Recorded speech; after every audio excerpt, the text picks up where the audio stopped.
Assalamu alaikum, this is your host Aksa Tariq with another episode of CXO in Focus. Today we have with us in our web studio Mr. Haris Khanzada. He is General Manager MIS for Shan Foods. Assalamu alaikum sir, thank you very much for your time today. Walaikum Assalam ji, thank you very much for inviting me. Pleasure. Sir, before we start, I'd just like you to elaborate a little on your journey with Shan and how business and IT go together in terms of a national foods business. Shan had started its journey in 1981 as a cottage industry, and throughout these couple of decades it has been transformed as a multinational company with having presence in 60 countries around the world as a distribution partners and networks.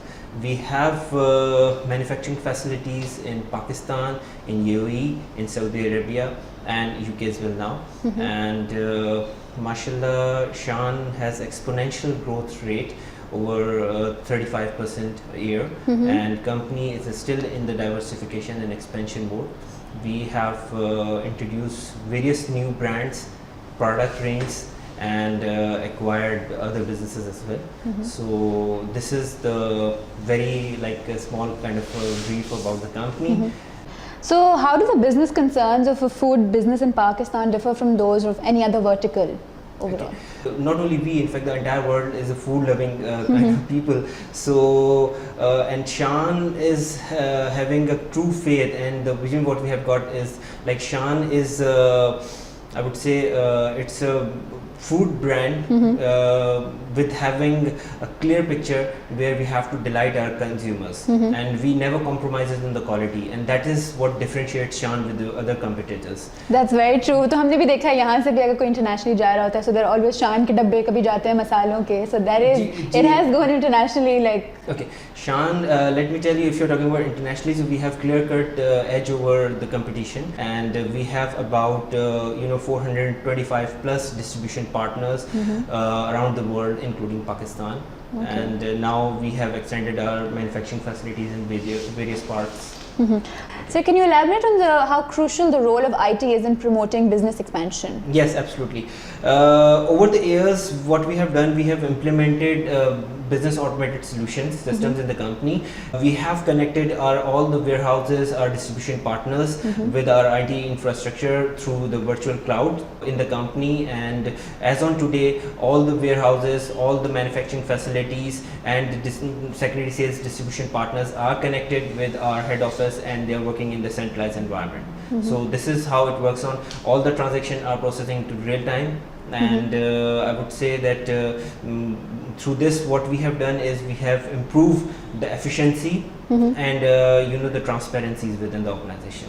Alright sir, so speaking of improving efficiencies, can you highlight some performance metrics or some KPIs that have improved after employing certain you see, first of all, once you're talking about the real-time transactions through this, what happens is the delays and the error chances are reduced, and transparency automatically comes in. What happens is that every user knows what he has to perform and how he has to deliver his task. Simultaneously, we have implemented HR and performance management solution within the company, under which what we do is every department has the KRA and the KPI and the objectives, which are splitted into the departments. I mean, the company's structure is split into the department, and it further splits into the line managers, and it goes up to the executive level.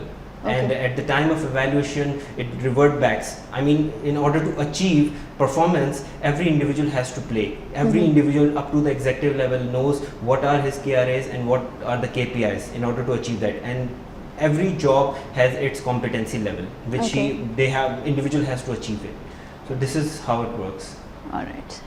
It's a completely computerized mechanism. It's a completely transparent, and performances and the evaluations are based upon this. Along with this, we have also implemented business intelligence solutions, and simultaneously we have core focused on the reporting mechanisms in the organization, and we have tried to brought a transparent kind of reporting culture where people should work in the paperless kind of environment.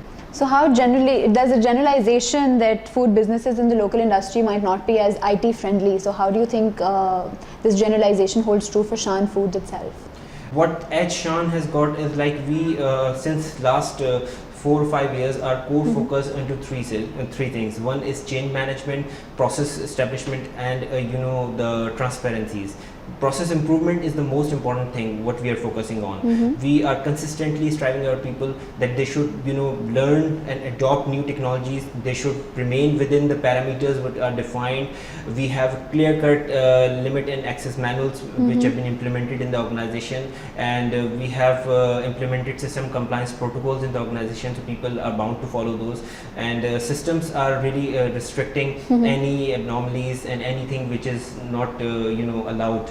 So we have implemented system-based controls in the company. All right, so sir, as manager MIS, what business objectives did you keep in mind before presenting a business case for certain IT procurement, or any challenges that you faced from the end of your higher management? Okay. In middle of the year, we never steps into the new projects. What we do is we have a capital, capex and the opex mechanism in the company. In the beginning, every department has to set their budgets, their financial budgets, their objectives, their what project they are going to initiate, what will be the timelines, what are the parameters, and what will be the tangible achievements for those projects. So that's how we start in, and we finalize the budgets, we finalize the projects, we get endorsement by the BOD, and through that we start things. All right. As a leading manufacturer and distributor of spices locally and internationally, how does Shan Food evaluate its hold in the local market at present with reference to National Foods and Agro Foods, the competitors of Shan Foods? Okay. Shan is like undoubtedly Shan has clear-cut leadership in the recipe mixes. We have about 65% of share in terms of recipes, and we have various other categories including spices, pickles, curries, rices, and salt. Plus we have recently launched another brand which is known as Delve, and it's a desserts. We are now entered into the new domain of desserts, so custards and jellies, and we have introduced this product as well. We are into the paste category as well, and ginger garlic paste is one of Arabic recipes are also one of the products what we have got with us. So what we do is Shan's business model is based upon the 100% Sharia compliance and equity based business model. That's how it differentiates Shan with the various other organizations. Our core focus is on the quality premium products, and simultaneously we are running our operations on the 100% equity based business model. Asha, can you elaborate a little on the expansion plans of Shan Foods as of now? Okay, Shan is into we have manufacturing facilities in Pakistan, in UAE, in Saudi Arabia as well, and we have recently acquired a company in UK as well. We have distribution partners in 60 plus countries, and we have stepped in and diversified our business into the information technology. Recently we have set up a IT company in Pakistan and UAE with the name of Armtech Business Solutions. It's an IT company working under the umbrella of Shan Group as an independent entity. Okay. How does an innovation in business technology contribute to this expansion or the growth of Shan Foods? What we have noticed over the years that in order to maintain the continuity and the growth of our business, we need to progress in information technology, and we have observed a huge potential in countries like Pakistan, which is emerging economy. In that context, we observe that there is a huge gap in terms of information technology as a service provider. In that context, we established a company which is not only providing services to the Shan and its group companies, as well as it's opening a door of reliable and consistent services to the other domains. Yes, to other businesses. That was Mr. Haris Khanzada, General Manager MIS from Shan Foods, who elaborated on how business and technology go hand in hand, and how Shan Foods has expanded its wings into the Middle Eastern region as well. And now they have companies in Saudi Arabia as well as UAE. They have also expanded in 5 continents with distributors in over 60 countries. I think that talks a lot about how a simple innovation in IT can lead to such a large amount of growth in the business. That was it for today. This is Aqsa Tariq signing out from CXO in Focus. Allah Hafiz.